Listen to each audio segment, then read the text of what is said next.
Okay, so here we're going to talk about how to factor using the grouping method. Now, whenever your number in front of your first term, so whenever the leading coefficient is anything other than 1, that's usually when I use factor by grouping. You can use it when the leading coefficient is a 1, but it just creates more work for yourself. Okay, so this is how it works. What we're going to do is we just take this first term right here and just bring it straight down. Then we take our last term right here and we bring that straight down as well. Now this middle term, what we're going to do is we're going to break that up. We're going to come up with two numbers that multiply to the product of the first and last term. So it's going to multiply to negative 18, and it's going to add to this middle term right here, positive 7. Okay, so we're finding two numbers that multiply to negative 18 and that add to positive 7. All right, so you can do a little trial and error, but what you're going to come up with is a positive 9 and a negative 2. Okay, if we multiply those together, we get negative 18, and if we add them together, we get positive 7. So what we're going to do is we're going to split this 7x up into a plus 9x and a negative 2x. Doesn't matter what order you write them in. You can write them in either order. Okay, now from this point, the reason it's called grouping is because we group together the first two terms and we group together the last two terms. And in each of those two groups, you want to factor out the greatest common factor. So if we're looking at the 3x squared and the 9x, your greatest factor would be a 3x. And that would leave us with in parentheses x plus 3. Now, if we look at the last two terms, we have a negative 2x and a negative 6. So you can say, all right, well, I can either factor out a negative 2 or a positive 2.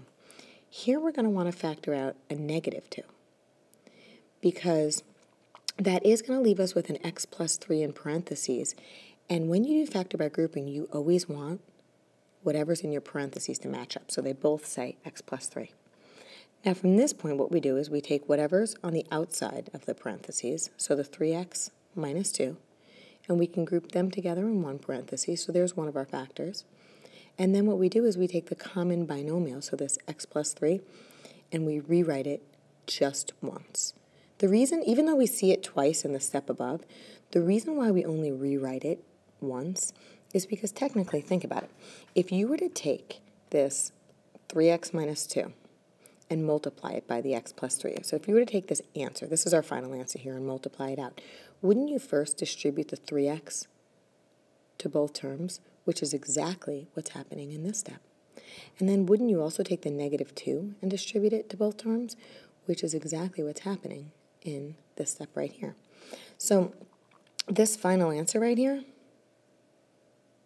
is equivalent to actually each of the expressions above it. So this would be factored completely using the grouping method. All right, so let's take a look at another example. Now in this one, what you'll notice is that first, we can factor out a greatest common factor. And if you can do that, you always want to do that first when factoring. So we can pull a 2 out of each of these terms, leaving us with 6x squared plus 17x plus 5. All right, now the 2 is just kind of hanging out on the outside of the parentheses here, so we're going to just keep bringing that down. But what's in the parentheses, this right here, this is what we're going to factor further. Okay, so there's a 6 in front of the x squared. It's a number other than 1. So when that happens, let's use factor by grouping. All right, so let's open up a parenthesis, and we said we can bring the first term down. Let's leave a big space, and let's bring that last term down as well. So now what we need to do is we have to come up with two numbers that multiply to the product of the first and last term. So it's going to multiply to 30, and it's going to add to the middle term of 17. Okay, so again, it's multiplying to 30, and it's adding to positive 17. So you could do trial and error. You could say, all right, 1 times 30 gives me 30. Well, that doesn't add up to 17. All right, so 2 times 15 gives me 30. That does add up to 17.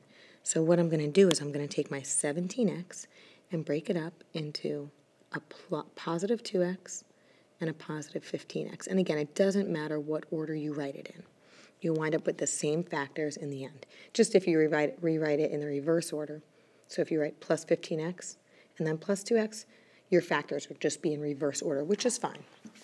Okay, so now what we're going to do is we're going to just keep bringing this 2 down, and we're going to group together the first 2 terms within the parentheses, and then group together the last 2 terms within the parentheses. So if we pull out the greatest common factor of the first 2 terms, we could pull out a 2x, which leaves us with, well, let's see, 6x squared divided by 2x would be 3x. Bring down the plus sign. 2x divided by 2x would be 1. All right, now if we look at the last 2 terms, here we could factor out a 5.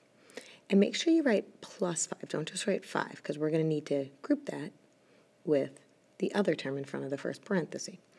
So now, once we pull out a 5, that leaves us with another 3x plus 1. So great. With factor by grouping, we want our parentheses to match up, and they do. They both have a 3x plus 1. Okay, so from this point, we just take the 2 and bring it down. Then we group together the 2 terms that are on the outside of the parentheses. So the 2x plus 5 becomes our next factor. And then we rewrite this common binomial just once. So the 3x plus 1 is our final factor. So this right here is factored completely using factor by grouping.